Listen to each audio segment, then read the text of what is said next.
அன்பியும் YouTube இல்லந்தோறும் இறைசாட்சி உள்ளந்தோறும் மகிழ்ச்சி. புனித இனிகோவின் பாரம்பரியத்தை முன்னெடுத்துச் செல்லுங்கள்.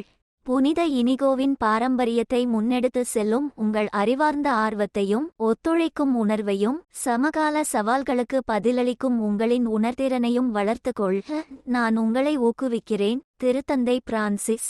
கல்வி என்பது அறிவை பரப்புவது மட்டுமல்ல, மாணவர்களுடைய வாழ்க்கையின் ஒவ்வொரு கண்ணோட்டத்திலும் நல்லிணக்கம் மற்றும் நீதியின் மதிப்புகளை உள்ளடக்கிய மக்களை உருவாக்கும் அர்ப்பணிப்பு மற்றும் முறையாகும் என்று கூறினார்.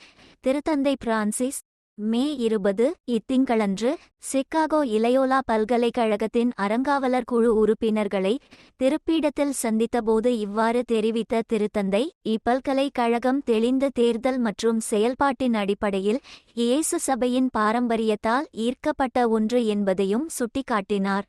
நீங்கள் முன்னோக்கிச் செல்ல எப்போதும் உங்கள் வேர்களுக்கு ரூட்ஸ் திரும்ப வேண்டும் என்று கேட்டுக்கொண்ட திருத்தந்தை, இந்த வேர்கள் என்பது உங்கள் நிறுவனத்தின் நிறுவுனரான புனித இலயோலாவின் அனுபவத்தில் உள்ளது என்றும் குறிப்பிட்டார்.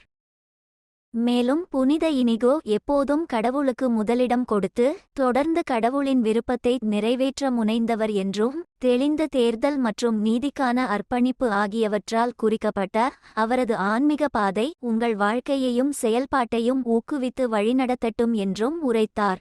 இந்த பாதையில் விடாமுயற்சியுடன் இருக்கவும், பிளவு மற்றும் மோதல்களால் அடிக்கடி பாதிக்கப்படும் இவ்வுலகில் நம்பிக்கையின் சாட்சிகளாக இருக்கவும் நான் உங்களை ஊக்குவிக்கிறேன் என்று உரைத்த திருத்தந்தை, உலகளாவிய சவால்களுக்கு ஒரு விமர்சன உணர்வை, தெளிந்த தேர்தல் மற்றும் உணர்திறனை வளர்த்து கொள்ளுங்கள் என்றும் கேட்டுக்கொண்டார்.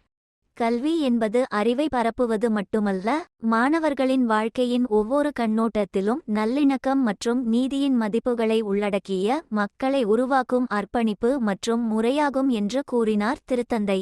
மேலும் தாராள மனம் கொண்டு யதார்த்தம் மற்றும் காலத்தின் தேவையின் அடிப்படையில் சுறுசுறுப்பாக செயல்பட உங்கள் மனம் உருவாக்கப்பட வேண்டும் என்று விண்ணப்பித்த திருத்தந்தை, கடினமாக உழைக்கக்கூடியவர்களையும் கனவு காண்பவர்களையும் உருவாக்குங்கள் என்றும் அறிவுறுத்தினார்.